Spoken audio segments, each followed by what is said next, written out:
Here's one of the easiest economic lessons in the world. People love gold, and it's valuable. If you find a bunch of gold in your backyard, you're going to get a lot of money from it. If you get jewelry with real gold, it's quite a nice bit of luxury to show off. Throughout history, no matter what civilization or what time period, gold has been a material that's always had value. Is it because humanity likes shiny objects and it's some sort of primitive attraction to that? Who knows, and who cares? Gold is so valuable that it practically drove the Spanish conquest of the Americas, searching for places like El Dorado, a city entirely made out of gold. So yeah, gold is valuable. Here's another easy economic lesson. When there's too much of something, it's not as valuable. It's called inflation. You can have a rare item and it's valuable, but if there's a million of that item and it's no longer rare, people won't be willing to pay higher prices for it because there's so much available. Basic supply and demand. It works for money itself too. You know how your grandparents reminisce of a time where movie tickets were only a quarter a piece? Well, that's an example on how even the amount of printed money in existence lowers the value of the currency. It's why nations can't just magically print more money to pay off its debt. Some items, if there's too much of it, it's worthless on the market altogether. But surely that couldn't happen with gold, right?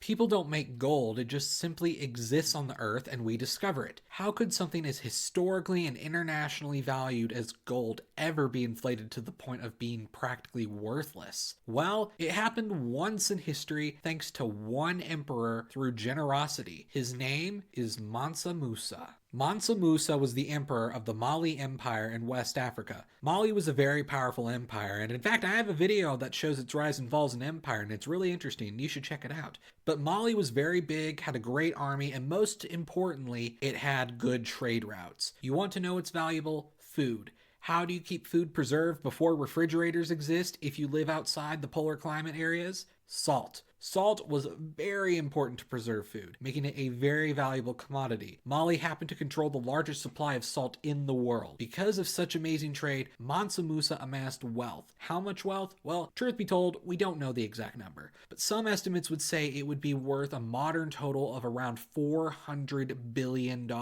Even if we make a margin of error of $100 billion, he'd be triple the wealth of the wealthiest man alive today. Historically, if that 400 billion estimate is correct, he'd be in the top 3 richest people of all time with Fugger and Rockefeller. Either way, he's the richest man alive during his time. Now, Mansa Musa was a devout Muslim, and one of the pillars of Islam was to make a pilgrimage to Mecca called the Hajj. During his journey, he brought a lot of gold with him. He had 60,000 servants and slaves carrying gold, along with 80 camels carrying a ton of bags of gold dust. So how much gold are we talking here? Roughly 256,000 pounds, or 116,119 kilograms. And this is just what he was confirmed to be carrying with him. If we use a rough value of gold per pound, which is currently around 19,400 a pound, that would be $4.97 billion worth of gold. That's obviously just a fraction of his wealth, but in a world where most people are dirt poor and the middle class isn't even a concept yet, it's absolutely insane. He spent the gold buying antiques, building mosques,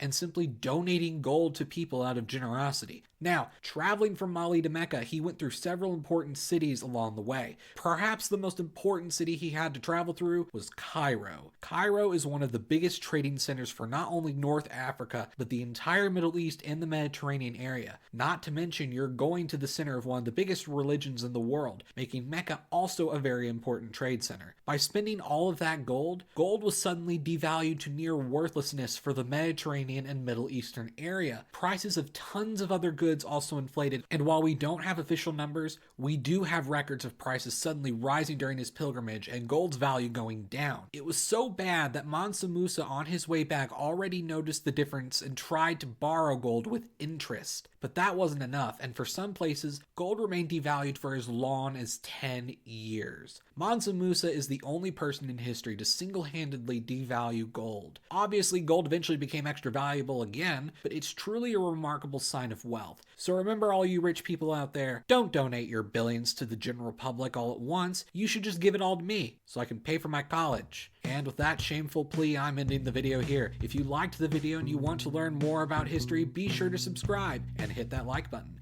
But if you're subscribed, you might also want to use that notification bell so you can actually see the video when it shows up. Until then, I'm Emperor Tigerstar, and I'll see you guys next time.